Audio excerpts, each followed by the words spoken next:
Hi guys, welcome to soulful nature. ఈ Monday ఎండల్లో ఈ వడదెబ్బకు అందరూ సోలిపోతున్నారా?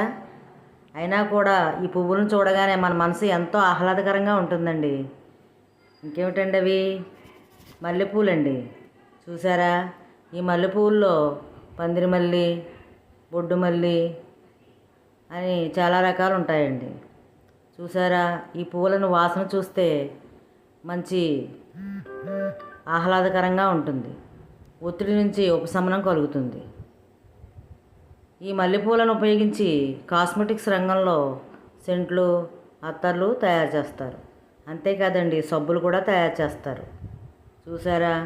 ఈ పువ్వులను మన మహిళలందరూ ఎంతో ఇష్టంగా తమ జడల్లో పెట్టుకుంటారు. ఈ పువ్వులు లేనిదే వేసవికాలం శుభకార్యాలు పూర్తి కావండి. చూసారా? ఈ మల్లెపూలు అది ఎంత స్వచ్ఛంగా తెల్లగా ఉన్నాయో చూసారా? Please subscribe.